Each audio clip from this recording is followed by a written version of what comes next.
It's just brutal. Oh, because the camera takes a second. Yeah, they're trying to unmute to say something. It's just,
I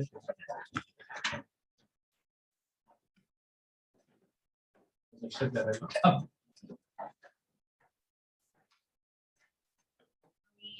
Jessica, can you give us a thumbs up? I just need to get that out over the screen. She must be far away.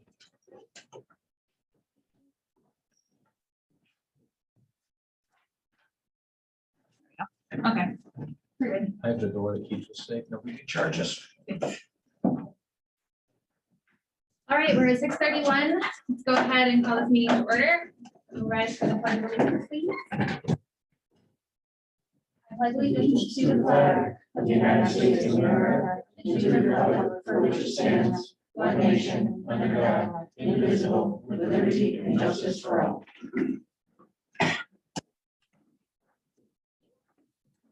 Everyone have a lovely holiday.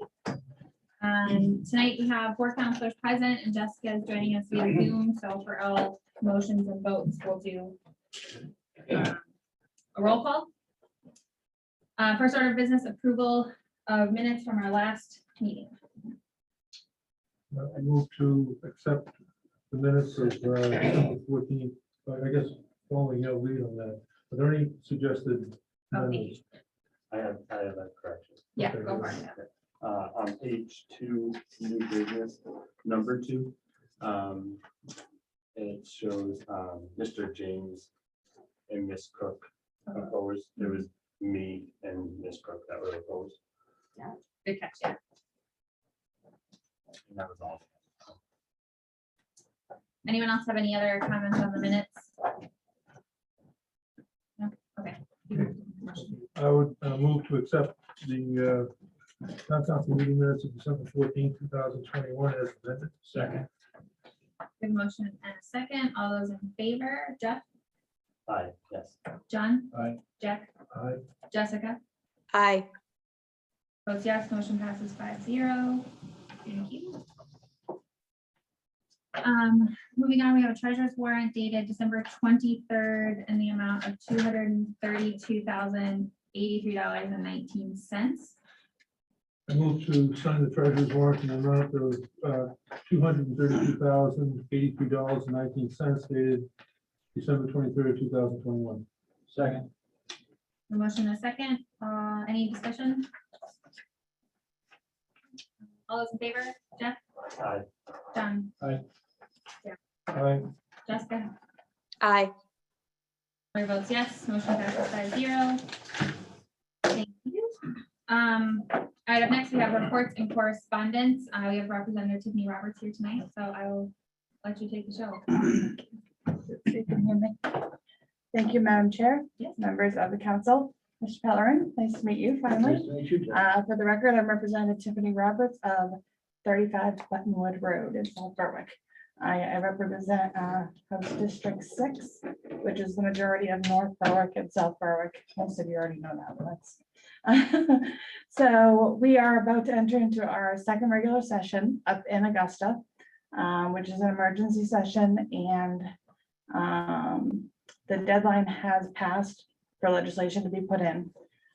But that being said, I like to try to touch base annually with the legislative bodies in each of my towns and the school boards. Let you know, follow up on what we've talked about, see if you have questions that we can, move forward from there. And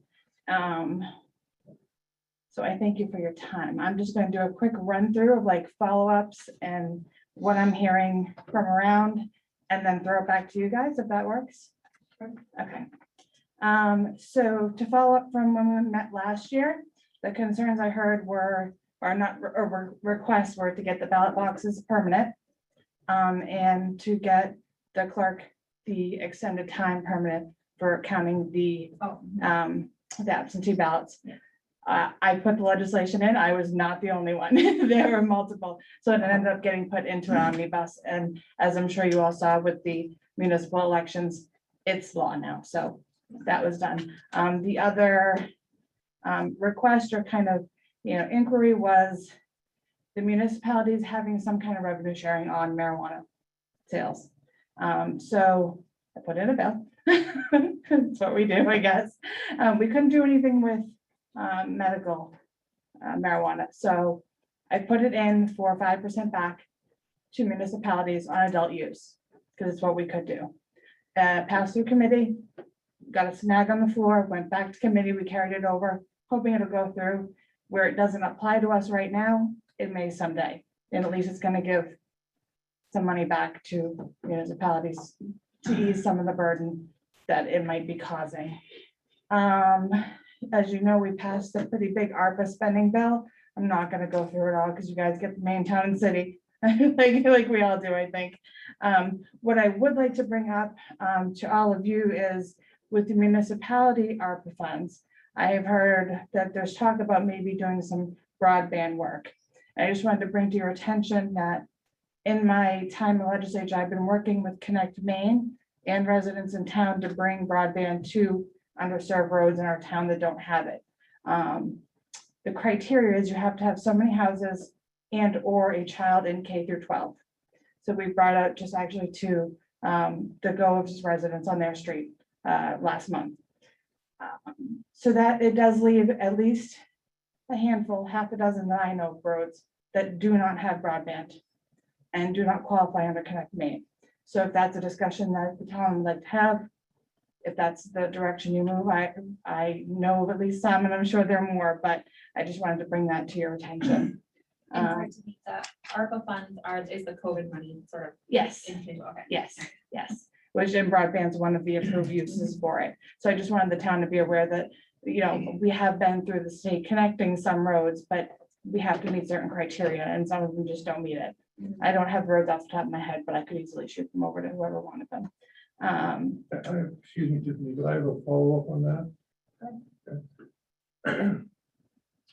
We technically have broadband in town, but we have limited fiber optic cable. Mhm. And Comcast is reluctant to upgrade to fiber. Mhm. And part of it has to do with the fact that they're a sanctioned monopoly by the United States Congress. And from an economic development perspective in town, what's really, really critical is to get blazingly fast upload and download speed. They advertise download speed, but they talk about very little about upload speed. If you're gonna run a business, Mhm. that pipe has to work both ways. Mhm. If you have, big files have to go out, it needs a bigger pipe, which is fiber optics. Right. So that's one area that we're gonna be talking about as the contract is up for renewal. Mhm. But if there's anything that could happen vis-a-vis the legislature to Mhm. try and move the cable companies along to balance that upload versus download speed. Because, my download speed is like, I think it's probably like 115 Mhm. megabytes per second.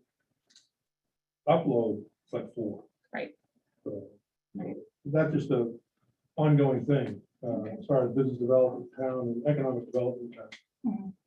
Well, speaking as the chair of the Innovation Development Economic Advancement and Business Committee and a digital marketing business owner at my house, I hear you on both those fronts. So it is something that I am following on the state as well. It's critical. Yes, I it mean, is. The internet is in fact the canals of the 1820s, the Mhm. railroads of the 1860s, the interstate highways of the 20th century. Mhm. This is that big Mhm. for the 21st century. Absolutely.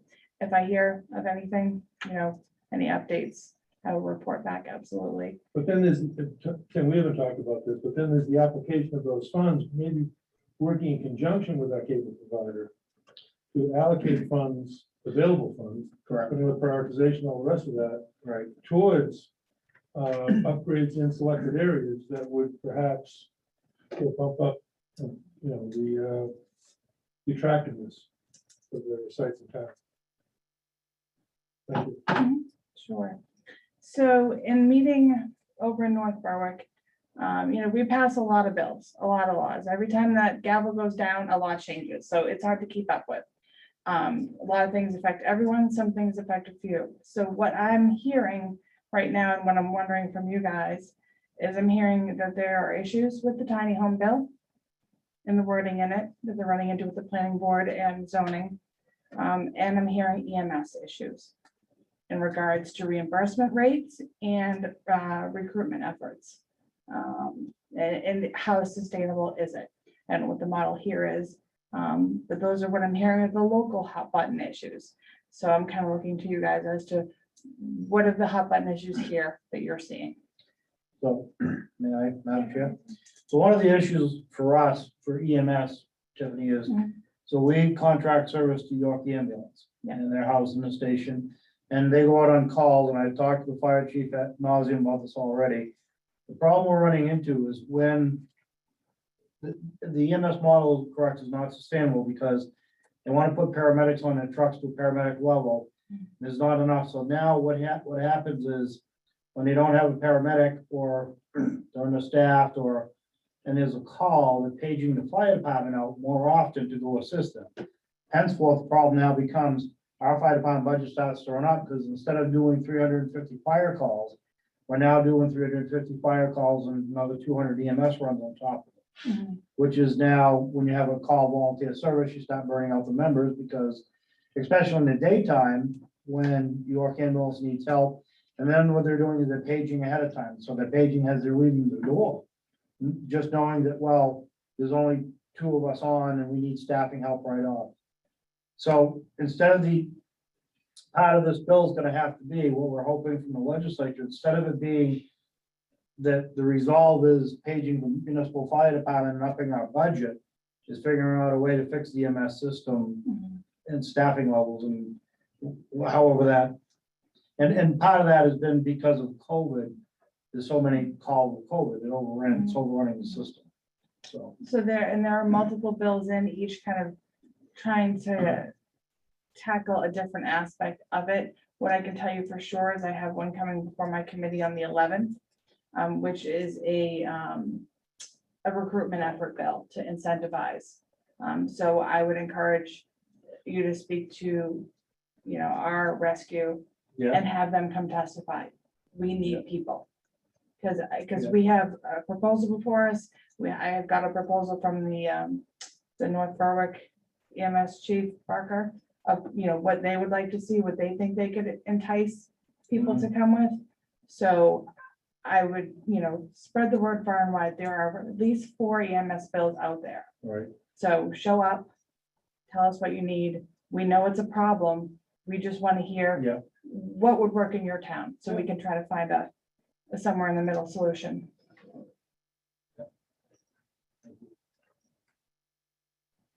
The only thing that I would add is, we have multiple state roads running through town. We'll bring up the never-ending traffic issue, but we did have a study done not too long ago at the high school, Mhm. and we didn't meet any of the criteria. I don't know if there's anything you can do or any leverage or anything on that front, but I figured I'd put it out. Yeah, I've had conversations that it is Yeah. what it is. Yeah. Um, We're still scheduled for a light at 2:36 and 90. 91, yes, yes.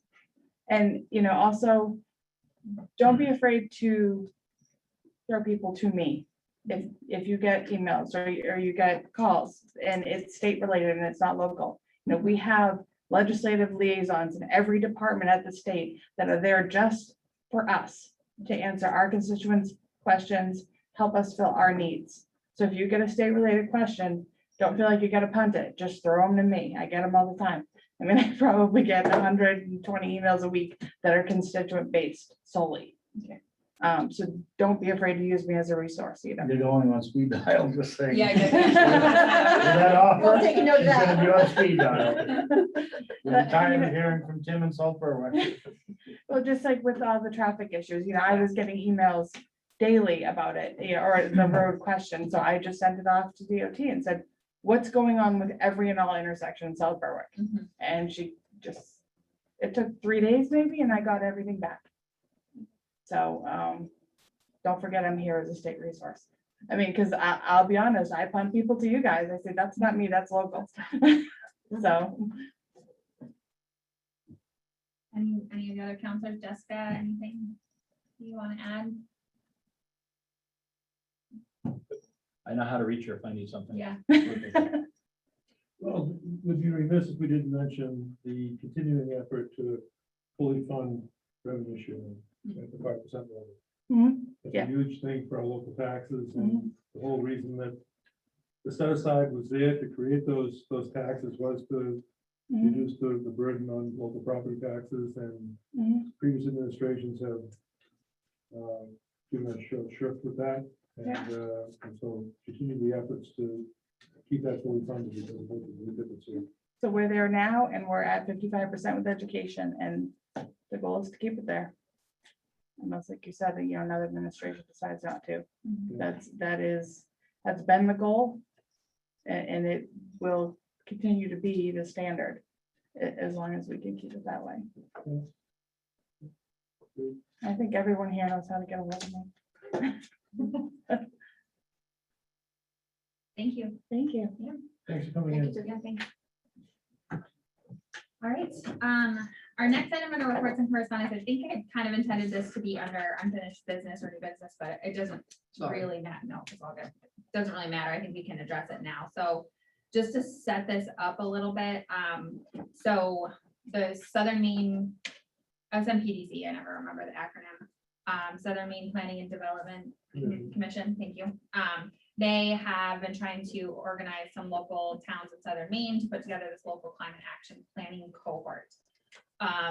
This is going to be sort of a tag team, hopefully, conversation. Jessica attended a couple of webinars on Monday, the 13th of December, I think it was, and then I attended a meeting on the 15th.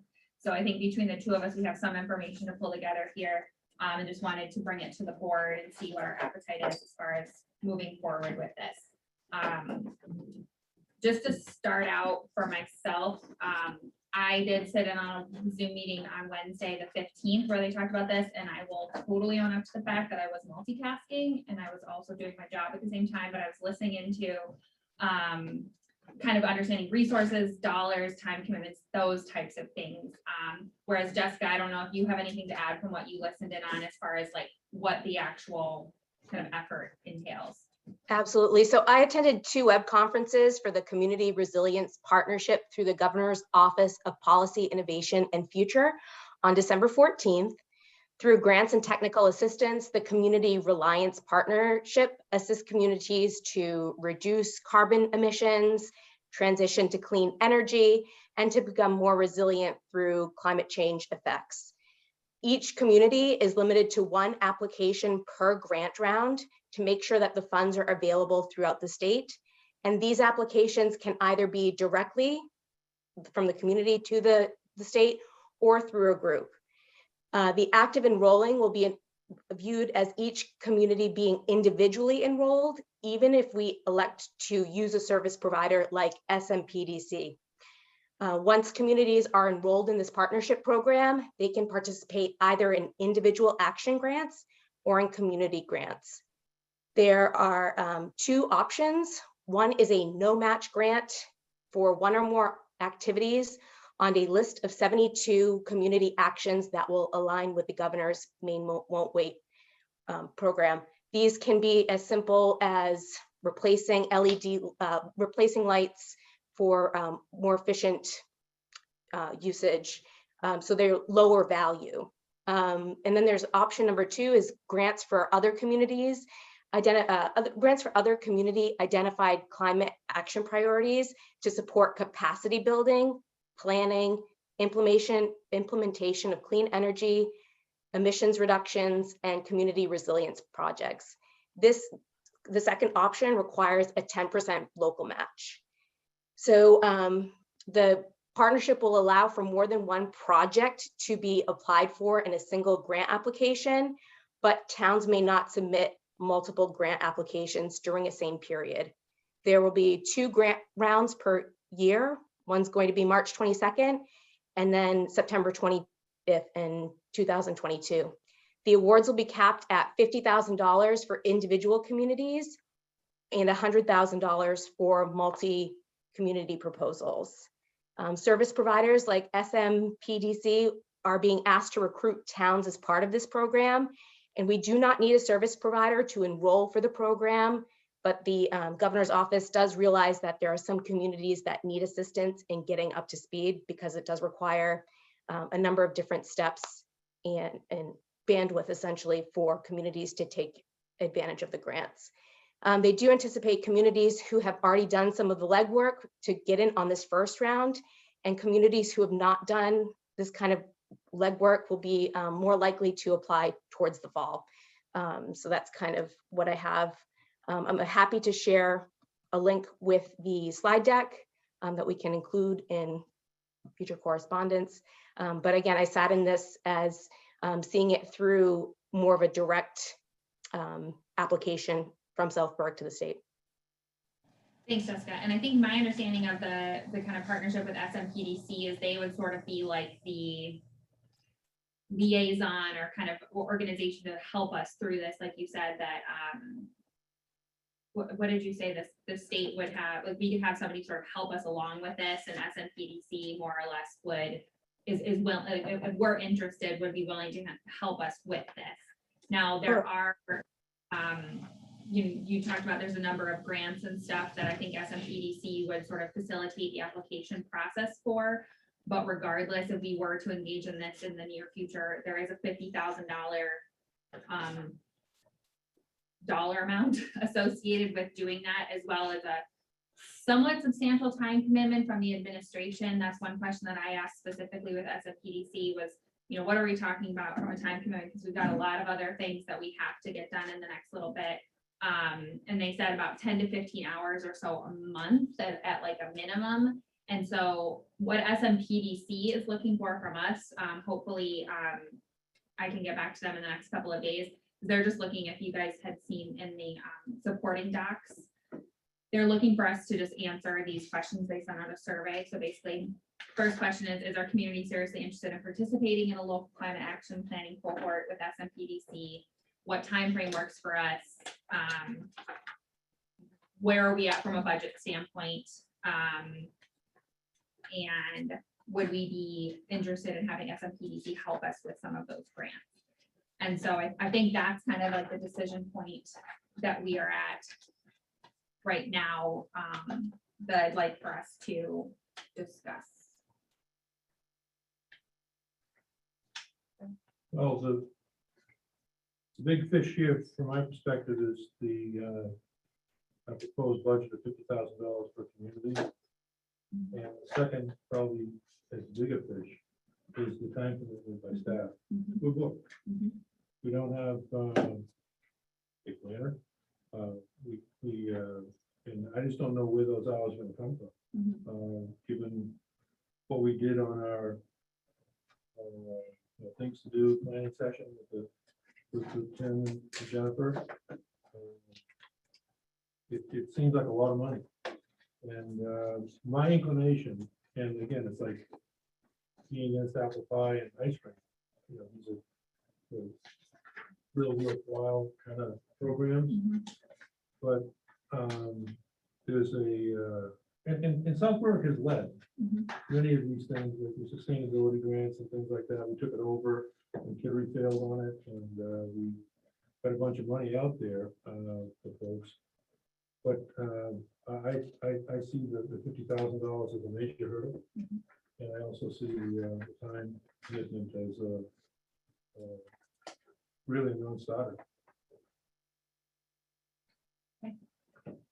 Jeff, John, any thoughts? No, Jack covered the couple I was talking about, or thinking about, so I'm good. Yeah, my main concern is that, the time, I think that it's important, but I respect the thing like that. And actually, some of the things they've already talked about, we've already done, right? We've already converted everything to LED in town, every light's been converted. Yes. So we've already been taking a lot of those steps without spending this. Yep, battery operated car. Yeah, battery operated cars, all of our fleets are upgraded on a regular basis, our public works trucks, our police cars. You know, they're all the newest, latest models, so they're better and better every year we buy one, so I think we're doing a pretty good job without going down that path right now. And obviously any new buildings that we're doing, we're being more conscientious of that as well. But yeah, with the police station and whatever we do from here on out. Exactly. Jessica, what are your thoughts? I think it's important to note that the $50,000 is simply for their technical assistance. It doesn't get us anything in addition to that. That's just them helping us to, first step is to adopt a resolution, then we have to complete some self-assessments and then hold some community workshops and then actually submit an application. And that $50,000 would just be for that process.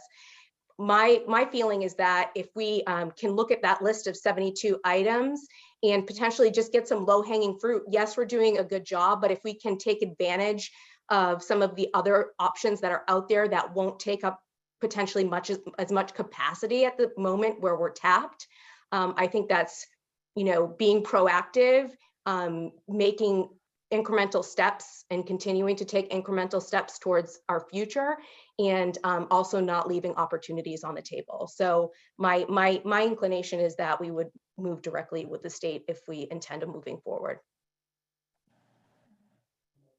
My thoughts are similar, I think, to these guys. I think it's a large dollar amount, and just knowing kind of a lot of the foundation that we need to lay over the next coming months, I think it's unfortunately just not the right time to make that commitment for staff. That said, though, speaking for myself, I do feel like getting involved in something like this in the future is absolutely something I would love to see us do, but I don't feel like right now is the right time to do that. And so there is a lot of openness, at least from SFPDC, of kind of keeping us engaged and aware of what's going on without being like fully in, I guess, to kind of give us an option to at a later point to engage in this process at a time when it's better for us. Mallory? Yes. We do have an ongoing program right now with the Eastern Trail. And where the Eastern Trail is doing a north to south development process. And we were plugging money as full-fledged members, I think for 10 years, is putting in the dollar value was, but it was $4,000 a year or something like that. That we were setting aside. Okay, Yeah. 4,500, something like that. Yeah. And, but all the money was going north. And we were just not getting any return, even to the point of going to those folks and saying, well, would you consider an initiative to go south and meet in the middle? Because Northborough is paying nothing. And it's getting to go through. So we cut back our donations to the trail, recognizing that it's an important thing, but we dropped it to, I think, 500. Jennifer, you might be able to help me with this. $500 a year we're plugging on that one? And that is for the conservation. I know, Eastern Trail. I'm Eastern not Trail. even sure. I thought we did I away thought with we it. moved to the Eastern Trail Fund somewhere else. Yeah, Yeah, that's what it's. I thought we did away with it Well, anyway, completely. the model There's is. no bang for the buck. We hung up on that, but we cut it back from full membership to support it, but as a placeholder, Mhm. when we'll start getting some benefit for our dollars spent. So taking that philosophy and applying it towards this program, perhaps there might be, as Jessica said, low hanging fruit, that we could come in at a smaller dollar value add, support them, and then have that move ahead mutually, but without the full-on commitment. Mhm. The other thing I'd be interested in is to monitor what the other communities who do participate and see what they're doing and follow their success. Yeah. And then see how that was. You're correct on the 500 for Eastern Trip. We're still doing 700.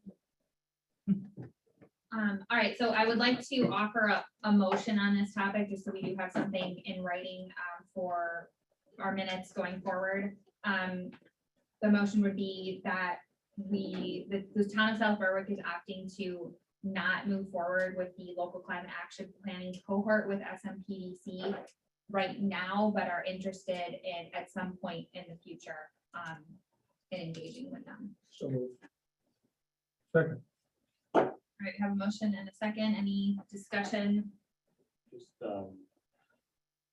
as the future comes along, maybe we look at the resource of, I know it's small, but our actual conservation commission, if we craft some sort of request, a very deliberate and precise, they might be a resource that could help in town, just something going forward. Yeah, I think that, like, kind of what Jessica was saying of the 72 items, and if there are smaller things that we could do now, I certainly think, let's, like, if any of the council is interested in kind of, like Jessica, I don't know if you're interested in kind of staying engaged with that topic and bringing those things forward. I think that's a great way for us to still stay involved on this, and certainly stay in communication with SMPDC, but as far as like the official kind of check writing and engagement, it's just not the right time. Madam Chair. Yes. If I may. So Jess has a valid point. I want to follow up with her, and something for the board. So a couple places that we can also piggyback on this, Jess, that would help move this forward, low hanging fruit, is they are now making parts of this climate control become part of the comprehensive plan issue, which we already have money set aside for the comprehensive plan do over, but just, we don't have enough quite there yet. That's first off. Second off, when we start talking about climate change and all the other green issues that go with it, I, as the manager, pledge that as we move forward and all the decisions we make here at manager staff and the town staff, will look at certainly that as being a part of the decision-making process. Is it a good decision for climate? Is it a good decision for us? And is it, can it be cost savings? And how can we do it so that it has a good outcome for the economy? But two of the things that we look at in the community itself was staring us right in the face right now, that will be major decisions that we, as a council, have to address. Number one, traffic, right? How much green gas is out here every morning when these cars are idling at the waiting stop? So traffic has a huge impact on that. And number two, you're exactly right. This building, for the amount of people, space, work, how this whole building runs, the old boilers we have here, the asbestos in this building, all the other stuff. So those are just two major projects. When Jess talks about low hanging fruit, though we may not be actively involved in this climate thing, I think we don't put it in the back seat. It can still be in our forward thoughts, incorporated in our daily operations and changes as we go forward. Yeah. So. Any other discussion? All right, we have a motion on the table. We'll do a vote. Jeff? Aye. John? Aye. Jack? Aye. Jessica? Aye. Mallory votes yes. Motion passes 5-0. Thank you for having that discussion a little out of order. All right, public comment. Is anyone here on Zoom or in the room that wants to speak about anything that is not on the agenda? Anyone on Zoom, you guys can raise your hand. Okay, all right. Town manager's report. Haven't done. I had my COVID booster today, so if I don't talk clearly and start drooling, just go with me. Work with me. Madam Chair, members of the council, members of the public. Your update for December 28th from the manager. Highway building update, still waiting on springs to make the doors functional, waiting on the heaters to arrive to be installed. The highway was very, very busy with ice and snow over the holiday, Christmas holiday. Myself and Jen, we want to thank all the staff that had work being out all day Christmas Day, as well as Sunday. They even helped sand on Route 26 since the stage truck had broke down. Some of the issues that have been facing us or that were facing us, the Bobcat broke down again. We're able to rent one so we could take care of the sidewalks and sanding what we had to do. That should be fixed this week. The gearbox and one of the GMC 5500 standard broke down on Sunday. That was fixed today. Couple of the other trucks have some maintenance issues, and we used 644 tons of salt, which is half of what we went through last year. Administrative. So the chain of command, we had a staff meeting the other day, and They have it all. oh, they have the handout. Yes. We have the org chart. So, what you see with the handout is, look, so it looks like this. This now shows you the administrative operational chain of command that I've implemented. When I came on board, one of the things I decided to do was keep Jen, but restructure kind of what the real position should look like. So Jen, even though she's still the finance director in theory, she's moved to assistant town manager, and she's also the office manager. So she reports, who reports directly to her is the business office, public works, transfer, recreation. Who reports directly to me, police, fire, code and assessing. And you can see how the duties are divvied up. This doesn't relieve me from any of my stuff I have to do. I still have to do everything I've got to do. This just helps provide better accountability across the board, as well as better communication for all departments. So with this in place, I don't have to worry about the roof of the library. So Jen's gonna be the facilities manager, but that doesn't mean she's gonna get up to fix the roof. She's just making sure someone's getting it done, it's gonna be assigned. No, she did offer to go fix the roof. I said, no, don't. You don't want me up there. But in any event, you can clearly see the chain works. I've given this to the staff. Everybody seems to understand it and is following it and seems to be working well. It's a clear identification for operations and management. The employee evaluations is next. So we had a. Yep, because we're heading there as well.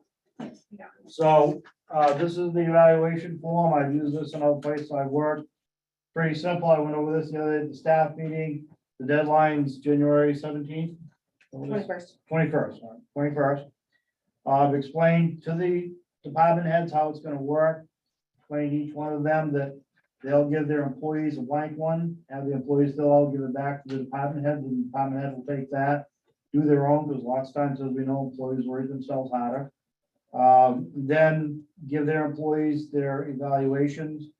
Explained how if it's anything other than a 3, going positive, not so much, but anything negative, there's written documentation on the back that talks about the employee strengths and successes, weakness, needs and improvements, employee comments and actions or goals.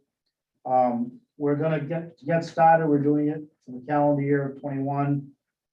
The code says to do it by anniversary date, but that's really hard. So I want to get started then, and then we'll adjust going forward or keep it this way. So that'll be getting accomplished, getting done.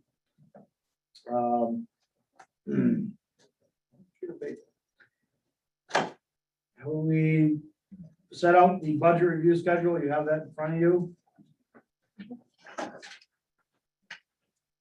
The budget review schedule is going forward. We narrowed it to its last year.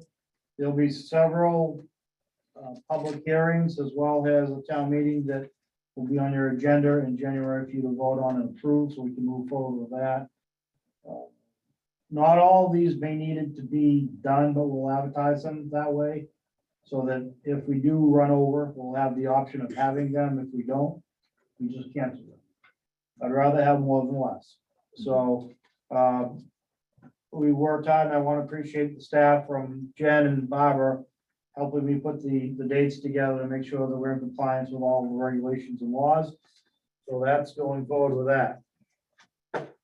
We've interviewed top 3 candidates for the executive administration position for me and Jen, which we're in desperate need of. We hope to make a decision by midweek next week. So with the assessor's office, we've been informed that there's a new program out.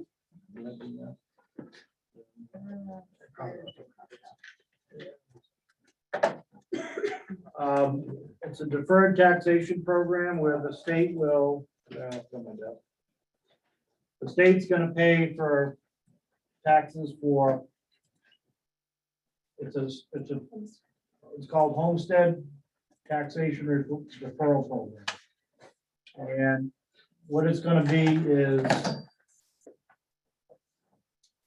the state will pay property taxes of residents enrolled in the property tax referral program in municipalities.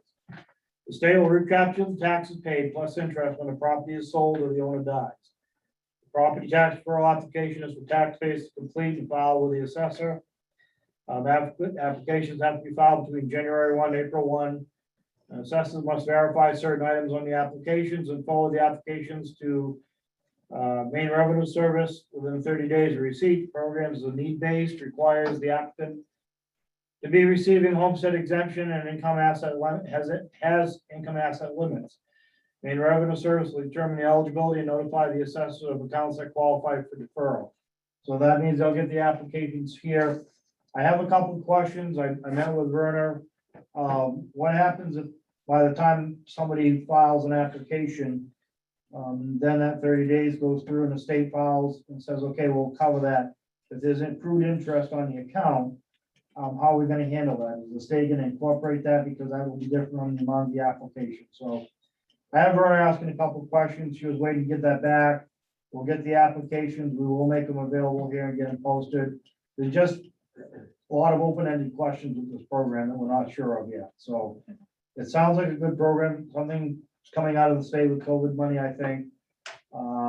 But until I have more answers, I'm just making you aware that's gonna happen so that if you get out on the street, people start asking about it, say, yes, we're doing it. We're gonna be doing it. It may not be January 1st, but I gotta get some stuff taken care of. And, you know, I talked to Jen at length about the interest and how, because it's the TRIO program that we use is very, very fickle. And it doesn't like when you do bad things to it. So so I just want to make sure that we step right when we do this, so that we don't make it worse for somebody trying to apply for us. So, Tim, just on that topic, I know you guys have some outstanding questions to get answered, but once we have all the pieces, can we kind of talk about that in like a more layman's terms kind of way, so to make it kind of real for okay, everyone? yeah, so basically what it is, if somebody cannot afford to pay their taxes, Mhm. doesn't matter who or what, there are certain income limits. But as long as you're getting a homestead exemption, you own property in the town, you can apply to the state. Mhm. And what you would do, it's a lifelong program, you'll apply for the state. Mhm. And say, I want to have deferred taxes. So in other words, the state's gonna pay John's taxes to the town of South Berwick. Okay. Okay, and interest. So what happens is John will sign an agreement, that says when he sells the house, it's deferred taxes. When he sells the house or he dies, that money has to be paid back to the state. Got it. Okay. So it's a deferred program. It's not a dissolution of taxes. Yeah, You're just deferring. got it. Okay, So thank you. unlike a poverty abatement that erases it, this just defers it. Gotcha. So it'll be an application. The application will be handled at our level through the assessor. It'll all be confidential and that so forth. And then it'll be sent to the state. It'll all be done through Verna, through her, which poses another issue, increases her workload, now doing that, so. Jump in if there's anything I missed. Okay. Town hall, we're gonna be moving the general assistance, which is down the end of the hallway here, office to the first floor, and the new administrative assistant, executive assistant, gonna take over that office. Business office has been busy with dog licenses, begun to work on the office's contribution to the annual town report. Finance has been working on budgets, calendar year end duties. During the month of December, we had about $2,000 in repairs to the boilers here that keep ticking off. Last 2 weeks at the police department, at the Marshwood High School, there was a walkout and a protest, so the police did a great job, and I want to compliment the chief and the staff that worked there. They set up a designated area with barricades, so the parents and the kids could protest safely and not, still get out the message and not be in harm's way. Great job to the chief on that and to the police officers. Officer Arsenal witnessed a stolen vehicle. After confirming it was stolen, he was able to pull him over and for a traffic stop, and the gentleman was arrested for multiple violations. That was a great job by Officer Arsenal. He's been given a letter of honor by Sergeant Upton. It usually doesn't work out that way. Bridget supervised the giving tree and the food basket from the food pantry, and it was another successful year. There were 5 arrests and 4 actual incidents that they responded to. The fire department for the last 2 weeks had 15 fire calls, including mutual aid structure fire in Berwick. And we handled 29 medical calls, so they responded. Code enforcement's on vacation, so he's on vacation. Planning has 3 projects on the table: solar farm, single house, and possible campground. The library roof and community center have been repaired. The library's report is that 150 children came in and wrote letters to Santa and Maine ornaments and decorated the library Christmas tree with them. Yay to them, great job. Transfer station was closed for Christmas, will be closed for New Year's Day. We signed a 30-month contract with Casella for hauling, which is a 35% increase in hauling. That's not such a great increase, but we were looking at a 4-year contract. I didn't want to commit to a 4-year contract. This is the best we could do short term. Null the pain a little bit, and that 35% is every place else is going up the same way. And that gives us 2 years to kind of catch our breath and look at some other alternative factors that we might grab something to fix that with. Recreation department, 70 seniors enjoyed normal activities, including holiday luncheon, which we went to, and is that what we served at? Yes. Me and Jen served and helped clean up. They were very impressed to find out I'm the new janitor. I clean up messes, that's what I do.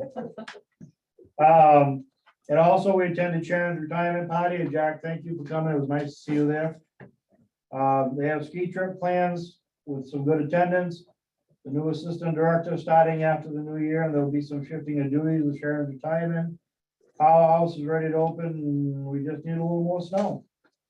Anything else? The only other thing was, of course, with all the new snowstorms lately, we've had a little bit of issue with the town-owned parking lots. The biggest one being Avesta Housing, and then the one on Railroad Ave by Cummings Mills. So it's just something that we're working on. I think it's an annual event when it snows and people are parking and whatnot. So that's something that we're working through as well. Yes, yeah. So, yeah, we're trying to figure out, Gentlemen's agreement. yeah, there was a gentleman's agreement, and we're trying to figure out about overnight parking. So one of the issues we've discovered is that in the parking lots, there are several parking lots that are identified with no parking overnight or tollway zone signs. And they're not identified, they're not in the ordinance, so we can't tow against that. So we can't tow a car unless the town that's in the ordinance. So we're gonna try to figure out the best way to address that. I've talked with Barbara at nauseam about it a little bit. Trying to figure out the best way to have the council. We may have to change, we certainly at some point gonna have to look at it. So there may be we may have to do an emergency order, short-term fix. to get to a permanent review of this parking issue thing. It's not very clear, and there's not a lot in there for it, so. Barbara, is there anything you want to add on that? Just need some cleanup. Yeah, literally speaking. So, so we're just trying to figure, we're gonna end up having that as a discussion. Have That's, we gotten any comp plan RFP responses?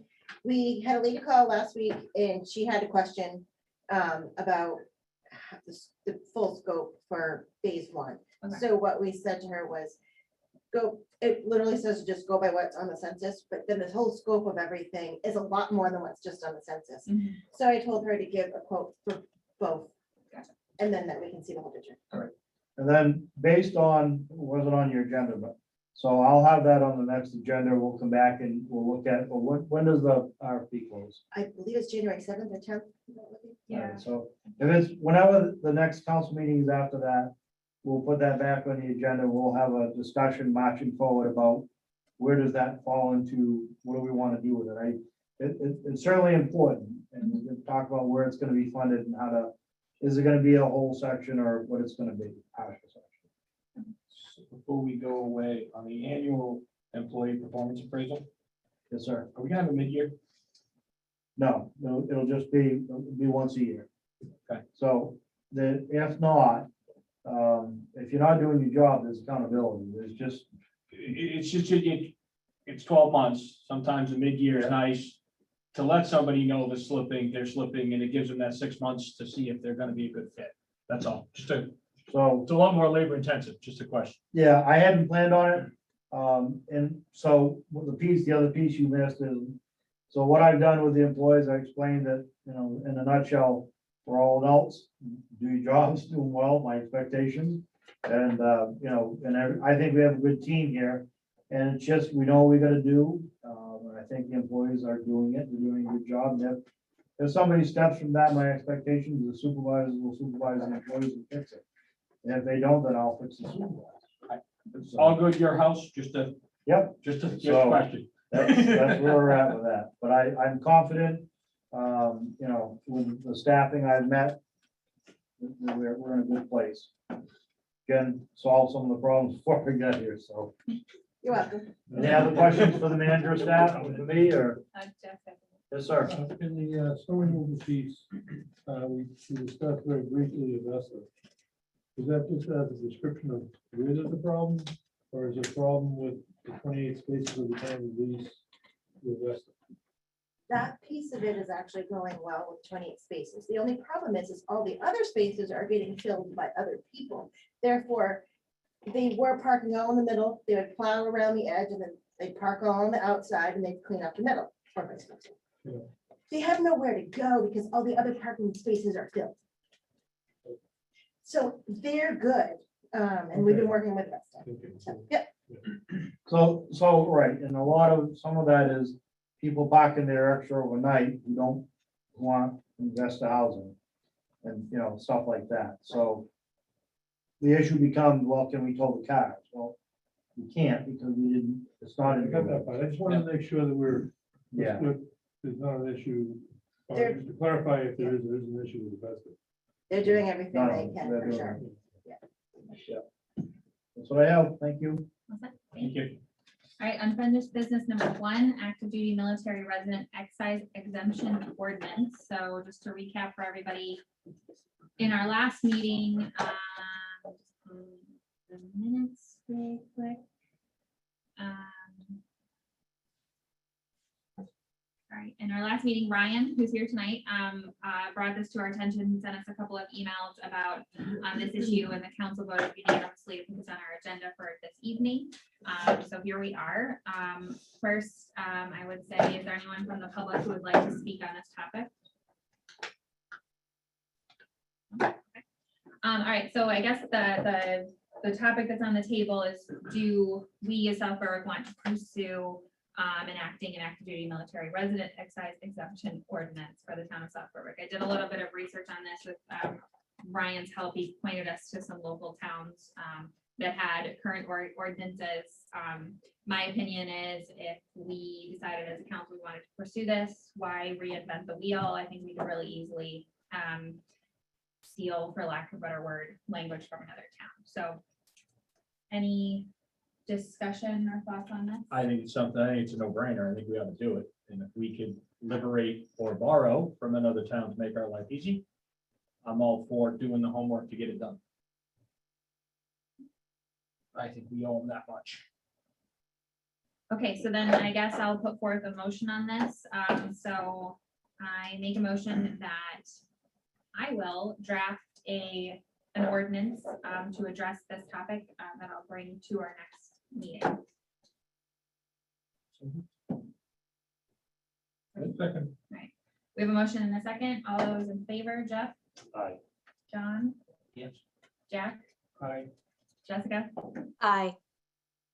Mallory votes yes, motion passes 5-0. So at our next meeting, I will have brought a draft ordinance that we can review. Thank you. Moving on, number 2, solar farms, charge to the planning board. So I did put together a draft charge to send to the planning board because we are in need of some planning board assistance on the solar farms topic.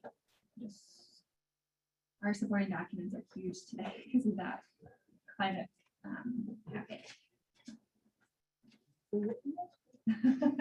All right, so I don't know if from the council's perspective, if you all had a chance to review the charge to the planning board, I'll just read it really quickly and I'll see if anyone from the public has anything to say.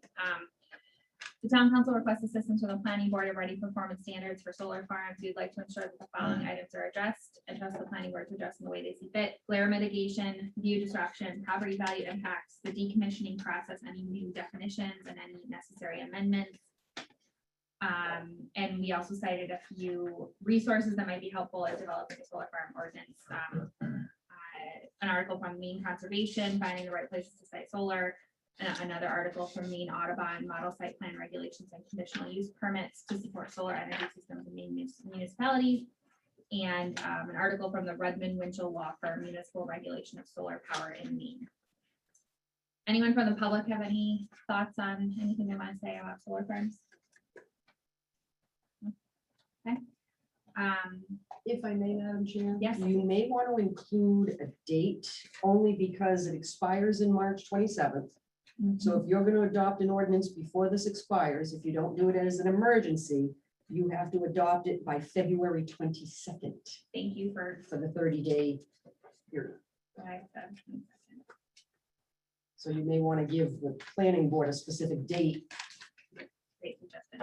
And I noticed too on this charge that it's dated December 15th. I think it coming, assuming we vote in favor on this, needs to be updated to December 29th with the addition of completion. So sorry, so by February 22nd, what needs to happen again? If you want to adopt it as a non-emergency ordinance, Yep. you would have to adopt it before February 22nd to meet the 30 days before it would go into effect, Okay, so the council. would before need it to adopt expires, the by moratorium the- expires. So the council needs to adopt by February 22nd. So and then there's the other So then milestones ahead of that. you gotta go back to 7 days for the public hearing and. Yeah. Okay. Thank you. Can we extend the moratorium since this is only the first one? If needed, As long as we're making progress. Yeah. We're in good faith trying to make this happen. Yeah, I would think so too. I don't want to put the planning board under a massive time crunch if we don't. that's If we all. don't have to, but Yeah. thank you for bringing that up, Barbara.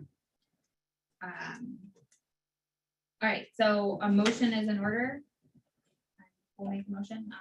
All those in favor, or motion to send this charge to the planning board regarding solar farms performance standards. So move. Second. All those in favor, or any discussion, any other discussion?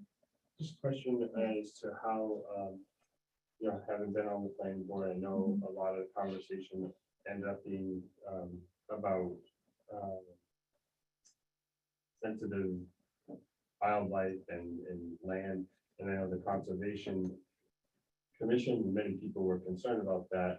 Is there a way or a responsibility that we have to get them looped in at this point, or is that a separate thing?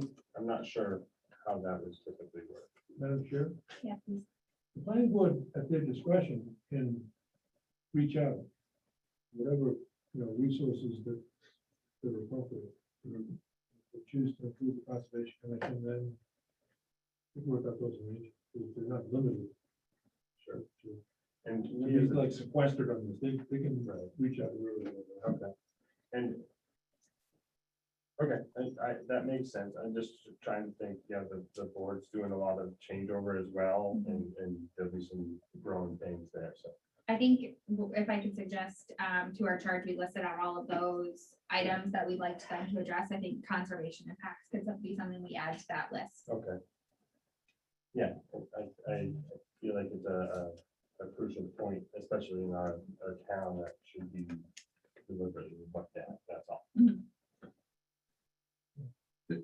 Again, planning board, over the last couple of charges that we sent over has reacted to jurisdictional matters. And one that kind of jumps out to me here is property value impacts. Mhm. That may not necessarily be in the purview of the planning board, so as long as the board understands that if they don't feel that that's in the wherewithal, it's not a drop dead thing. Yeah. They would simply exclude that, Mhm. saying that there's no comment on it or whatever, but without having to say, send the whole thing back because they're in like one particular charge. Yeah. one Part of the charge. So just, I think that's just a preamble. Okay, work on what you can work on. Mhm. Yeah.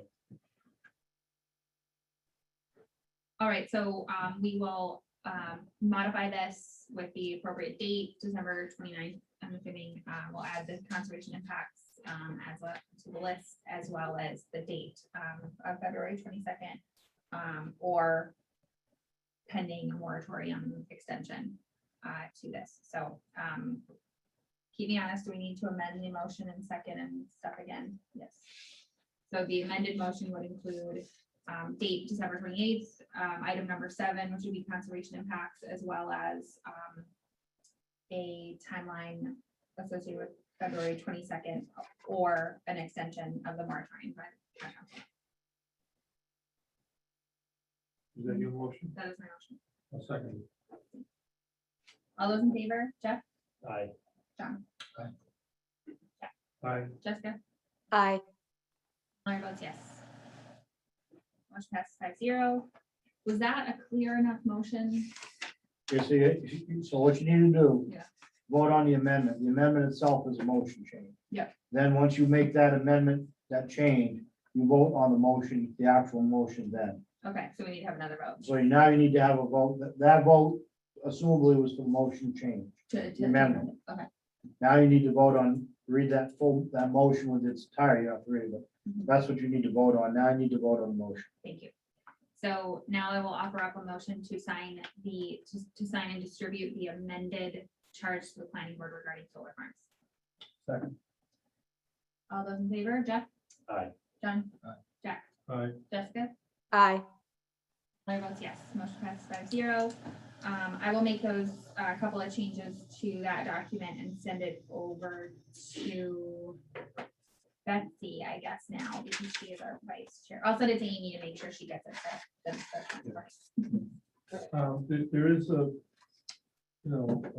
as we've been seeing with the various amendments to marijuana ordinances, there's also a needed piece to, suggest where this is gonna go in the code. Mhm. But under chapter 140, I would think, and there's land use, zoning, and but as we're seeing, we're kind of running out of numbers, section numbers. That's why we're going like 167, or 140-67.1.2, maybe .3. Then we'll be licensing, that's gonna be another some number. So personally, I prefer we don't continue on that road and find, it's gonna jumble everything at the tail end. So on this topic of the numbering, I had asked Tim, and if you guys don't have it today, that's fine. I'd asked Tim and Joe to come to us with a recommendation of where these things should live in the ordinance. Yeah. I talked to Joe, and I'm waiting to talk to Dave, yeah. Dave, hasn't called me back yet. Okay. So we're touch base with him. So I don't have that answer yet, and we will. And me and Joe have talked extensively about it. But I want to get Dave's input, and then I'll come back with something for you. Great, thank you. All right, I think we can move on from the solar farms topic to medical marijuana caregiver licensing. I think the big update here really is that at our last meeting, we voted 4-1 to pursue a administrative ordinance to tackle the topic of marijuana licensing.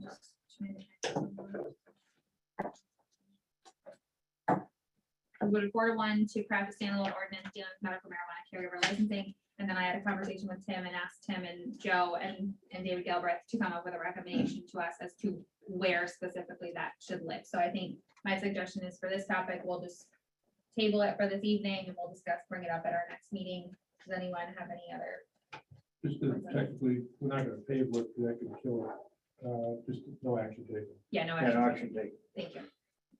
Does anyone from the public have anything on that topic? Moving on to new business, number 1, fireworks.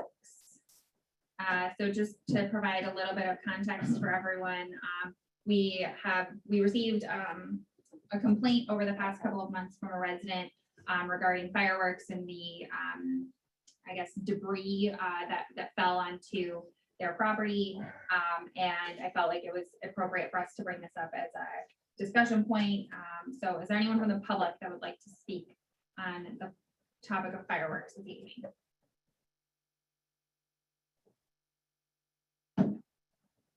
Okay.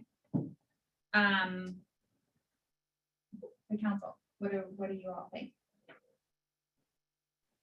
I had reached out. Yeah. So going back 6 years, we had this ordinance deal for fireworks in the town. And it was extremely evident 6 years ago by the turnout that they did not want an ordinance in the town of Southborough. Many thought it was against their personal freedoms. It was, 5 or 6 months, Jack, of, yes, angst. So understanding the problem and where it's at, I think that homeowners association could do something quite easily in that area. They can control the number of bushes. I'm sure they could come up with telling people they can't light fireworks. But with that being said, I reached out to Tim to see if he had numbers for the last calendar year of fireworks complaints we had in town. We probably not. I know I've had one, Melody that came in here. So I mean, it's been persistent with the same individual. 100% it is, So yes. talking to the police chief, the police chief's suggestion was, we had a discussion after we talked about it, that it would, his feelings were, what, the downtown district, is that what Yes, he was thinking the local, he was saying, if you were gonna do something, consider it to the downtown district. What the issues become mainly, what the issue is that we're dealing with right now, with the complaint, was debris on private property, damaged buildings, things like that, not so much noise. And that is a factor, obviously. So talking with the chief, he said, that would be the way to do his thoughts with downtown district. So I presented, Jack will be my witness, he was the only council member here. In my new role, it's my first year as a counselor, I thought it would be great to use existing guidelines that we had. Downtown district, we looked, covers pretty much to High Street up here, and that's about it. I suggested using the shotgun only hunting district in the town. that sounds right. That's Okay. what Sounds police right. chief- So the Shotgun district. shotgun district covers pretty much from here to the backside of Agamenticus over onto Vine Street down to Liberty Street. Right. got torched by probably 100 people in this room that were not anywhere near. And I agree, it's very close downtown, it's very close where this is going off. I don't want to go down that road again, but I'm only one of 5. And my suggestion to the people that have complained is please contact the police department. We need data. We need it somewhere in order for us to say there's a problem in town. Facebook doesn't count. And if there's property damage, I hope they're taking that to court or otherwise, because I would be with my neighbor if I had damage to my house. But without complaints to the police department, I don't see what leg we have to stand on to work on an ordinance. And unfortunately, the district's attorney's office, you know, if you get to a point where there's debris and it's, you know, they pretty much just get filed. They don't, Unfortunately, at the court level, they don't, yeah, they're so backed up now. Yeah. They're not even gonna deal with it. So while I feel for the residents, I really don't know what to do. Christmas night, we had a ton of fireworks out on the backside of town. Must be a new tradition. But again, I'm only one of 5. Go ahead. Well, I have extensive experience with this, unfortunately, one way or the other. So we had this issue in Rangeley, if you can imagine. So we spent, same thing, about a year going through this with arguments, and we had a Vietnam veteran who brought it to us because the people next door to him were renting their house out, and then the people would come up and start firing off fireworks at midnight, and this poor guy's under his bed. So we went through the whole process, crafted the ordinance, put teeth into it, got it passed, and patted ourselves on the back and stood up and cheered and was happy, and only to find out that the next night, the people were still doing it. They didn't care. They didn't care for the $500 penalty, $1,000 penalty. They were still doing it, and with one police officer on, it was so hard. By the time you get a call and he gets over across town, couldn't.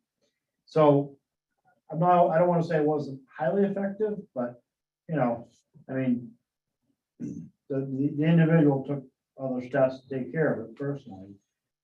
It's just, you know, there's 2 sides to it. We had a strong ordinance, but enforcing it unless you have a lot of police officers on, sometimes it's hard when everybody's laying off that. Anyone else want to say anything on this topic? I would like to put a motion up on this first vote, but I want to make sure we're chance to. Well, we echoing John's comments back 6 years. We had similar things with PTSD, green tracers. What we used in Vietnam, and so you've seen green tracers, you're on the ground, and that's sort of. We took that seriously, and we take on, we do all of our stuff, but the fact remains that the people who showed up were the people who were dead against any limitation.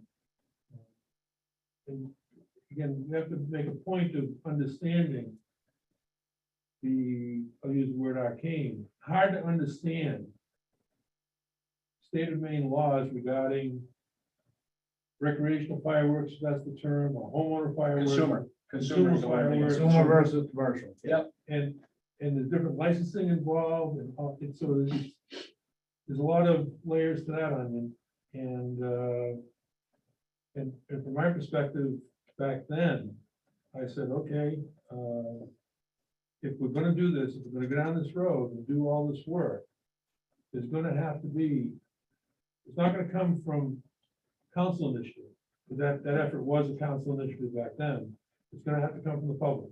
The public's gonna have to demand that level of ordinance writing or whatever it is to protect their property, to take the,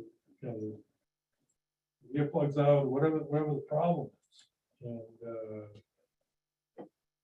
there was one other complaint we had from Old Mill. Is Mr. Protzman advocating for his dad. There's some ordinance going off nearby, and they were concerned about that. And that was in addition to the neighborhood over up in Norton Street. So, Same gentleman in Old Mill. It's the same person in Old Bill. So, and again, I don't want to put it on the homeowners association, but that's where I think it should be. That's where the complaint is. I think that's where it should be. They should try to address that on their own. Jeff or Jessica, do you guys have anything now? Just hearing the complaint that you guys have heard last year or earlier in the year.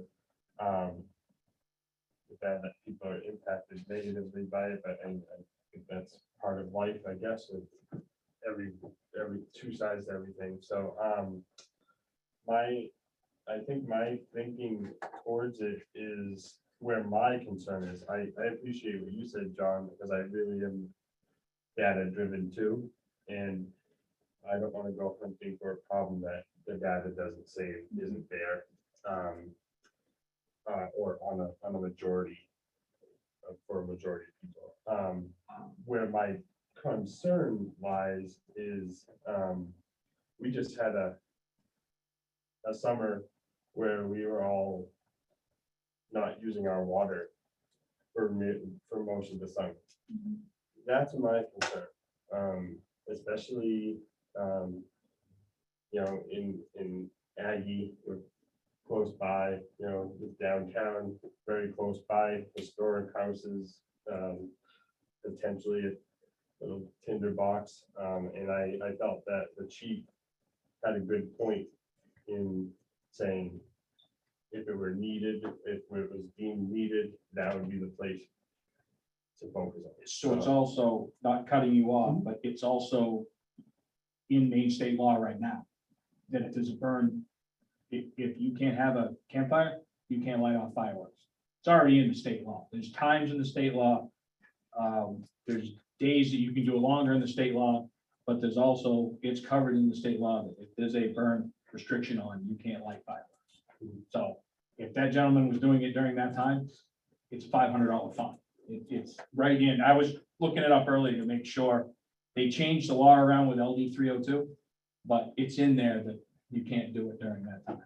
So Yeah. it doesn't fix the proximity issue that you're talking Sure, about, but yeah. at least it fixes the burn issue, Yeah, no, and kind of. that's what my concern ends up being is fire hazard, potential. Without a doubt. And not saying that we should go ahead with it just for that one concern, because I think at that time, everybody is looking at that, has that same concern, but that's my thoughts about it.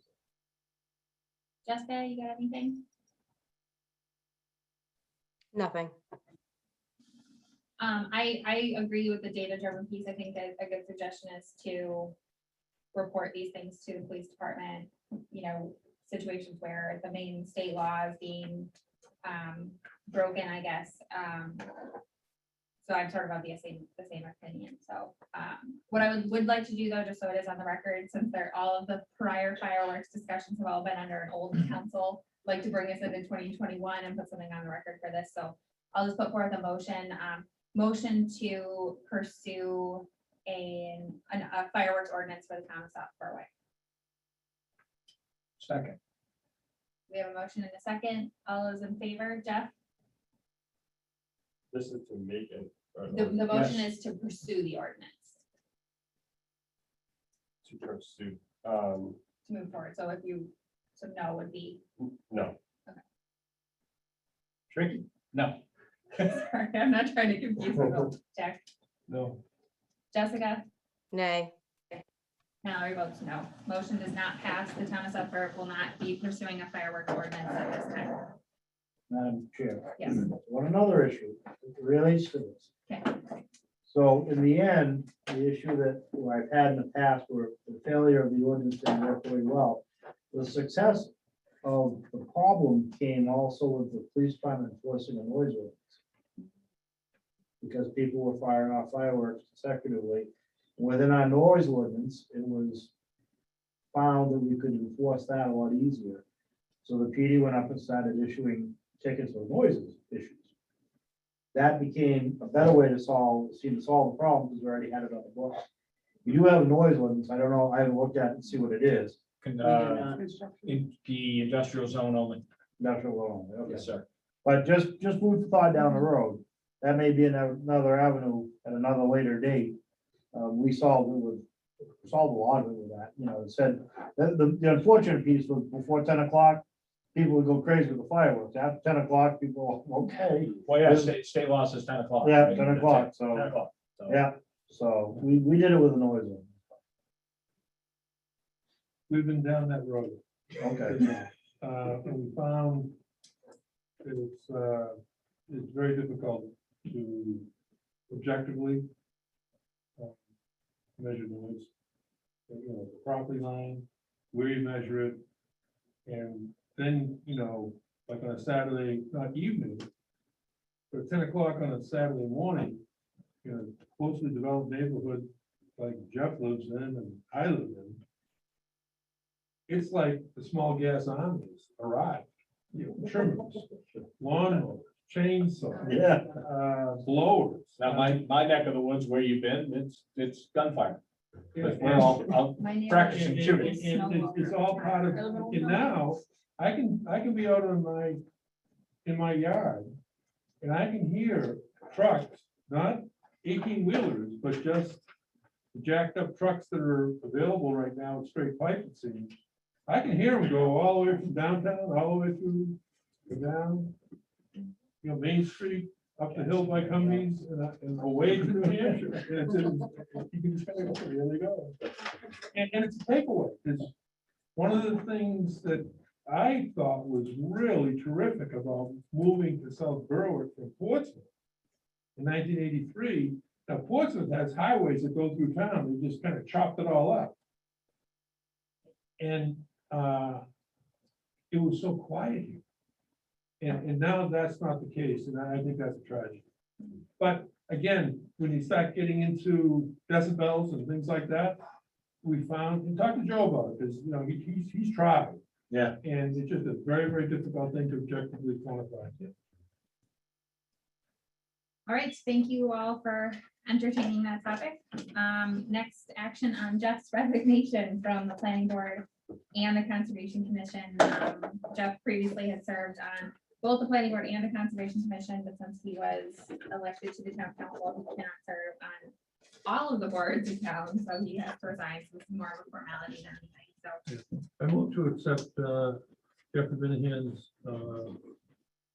letter of resignation to the chairs of the planning board and the conservation commission dated November 3rd, 2021. With thanks. I'll second it and say thank you for all your hard work. We appreciate it. But I will second it. All right, all those in favor, Jeff? Aye. Jeff, Yeah. Jeff, Aye. Jessica? Aye. Ally votes yes. Motion passes 5-0. Thanks again, Jeff. And next we have COVID policy update. Tim, do you want to kind of lead us into this? Get Sure. everyone on the same page? Thanks. So, we had several employees that tested positive for COVID. In an attempt to deal with those changes and the ever so changing law of COVID, we went to adjust the change of policy, and the keeper of the code, the clerk, she's my keeper of the code, she keeps me straight. And let me know that it was a policy adopted by the board. In reality, what it should have been is it should have been an administrative regulation put in by Jen, but it ended up getting voted on. So now we temporarily made changes to it to fit that. The CDC again has now changed the standards again today, so we'll have to update it. So this is in following the procedural standards. The first motion is to have you approve the COVID policy as it was amended, because you originally approved the policy. So approve the amendments, have the we change that I put into emergency effect on December 16th. Then the second one would be the authorize town manager to make the changes to update the policy as needed going forward. Madam Chair, I move to approve the COVID policy as amended on December 16, 2021 to meet the current Maine CDC procedures, which will change shortly. Second. We have a motion and a second. Any discussion? Okay. All those in favor, Jeff? Aye. John? Aye. Jack? Aye. Jessica? Aye. Votes yes, motion passes 5-0. Thank you. Madam Chair, I move to authorize the town manager to make changes and update the COVID-19 policy as he deems necessary for the health and safety of the town employees and the town. Second. There a motion and a second. Any other discussion? All right, all those in favor? Jeff? Aye. John? Aye. Aye. Jessica? Aye. Mallory votes yes, motion passes 5-0. Thank you, Tim. Thank you. All right, and our last topic is acceptance of Cole Lane. Unless the manager has any, as the road commissioner has any other comments on that,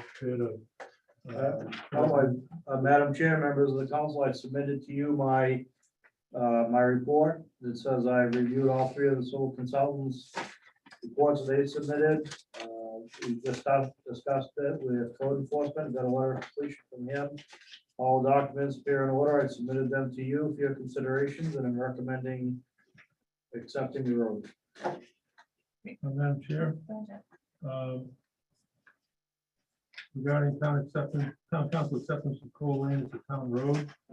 Based upon the recommendations of the town manager / road commissioner and code enforcement officer dated December 12th, 2021, December 21st, 2021. Michael P. Beverett, professional land surveyor memorandum dated 6/30/2021. All attesting to the as-built completion of Cole Lane / Cass Farm subdivision approved by the town as a Southborough Planning Board on December 18, 2019, and recorded at the York County Register of Deeds, Plan Book 406, page 3, and supporting documentation attached to the town council agenda of December 14, 2021. The Southborough Town Council resolves by action at its meeting of December 28, 2021, to formally accept Cole Lane as a town-owned public right-of-way. This roadway acceptance is limited to the paved travelway, gravel shoulders, and surveyed monumented right-of-way, excluding underground utilities and stipulated drainage system improvements and continuing maintenance provided by the Cass Farm Homeowners Association Maintenance Agreement dated December 7, 2021. I move to accept the road. Second. Now that I know where it is. We have a motion and a second. Any other discussion? All right, all those in favor? Jeff? Aye. John? Aye. Jack? All right. By a lot of things. Jessica? everyone. Aye. I vote yes, motion passes 5-0. Actually, Barbara, I turned at 91, so I never really go back. Well, thank you for not cutting the rules now. Too many stop signs I have to run. I've given that copy of this to the clerk. Okay. So, Yeah, well, all right, counselor member comments. I'm gonna say the same order, Jeff. Thank you. John? Wishing everybody a happy and safe new year. I'm wondering, and I know we're all busy and staff busy, but I'm wondering if at some point, looking ahead over the next 6 months or so, is it time to commission a cost benefit analysis of the library geothermal HVAC heating system and also the solar panel system, particularly with regard to demand charges? That's something that's in my mind going ahead. I understand there's been some earnest work done to provide heat for our staff, the patrons of the library. It's just, we have to kind of think about this thing going ahead as to, this is a system we've been struggling with for 9 years. And so, but I don't have enough information to say this is Yeah. long-term viable or not. So that's just a. So with Johnson & Johnson's controls coming in over the past summer and getting everything up and running this fall, we are warm and cozy in there for the first time since that system was in place. But is it, because there's the solar panel demand charge thing. Has enough time passed for us to really assess if those changes have had an effect on that? I can look at the CMP bill, because it Okay. shows a credit every month, that's Yeah. what we're getting for their solar panels, so I can do an analysis on that. Because wasn't there a period of time where we were always hitting the demand chart, like, because We- it's, you hit a certain point and then for 12 months or something, or, Yeah, we are, the credit is outweighing the demand unless something's changed. yeah. And if you add the credit up over the course of the year, the demand charge is still one. Yes, we are still paying a bill for the library every month. For the Right, so. demand. I would have to look to be Okay. exactly sure how much is being credited and what the Yeah. balance is, but there's a bill every month still, even with the credit we're getting from the solar panels. Okay. Yeah, I'd be curious to see if we're still hitting that demand threshold. I can look into that. Um, And if enough time hasn't passed with the system working the way we want it to, then that's fine, we can just, But he, yeah, because I feel like, I'm wondering if like those demand charges were hit because this is not my forte, but like, because it wasn't working quite as expected or as it should have been, so it was working too hard, right, Yeah, I don't yeah, I know. see what you're saying. Yeah. Yeah, it was not running correctly. Yeah. So, We get to April, I'll take you to dinner anywhere you wanna go. If we get to April, that system's still working. I'll take you to dinner anywhere you wanna go. We heard it Even here. name the restaurant. excellent. To the- I'd like to go to the country club because last time I went, Captain Mallory took me, all I got was water. Just saying. that was your choice. That's what you get for eating before you came down. No, Yeah. that was our fault, there Little was time, faith, Yeah. little faith. a little miscommunication. No, we'll go to that Clay time. Hill, we'll go someplace nice. Okay. All right. Anything else, Jeff? That was all I had. Jessica? I'm super looking forward to 2022, and I've seen just an increase in kind of the folks participating within our government, people showing up to meetings, and I think it's fantastic. And I hope that as we look forward to having that comprehensive plan next year, we continue to get increased community support and engagement, and continue to reach out to our neighbors and just get them involved to have them have a say in our community.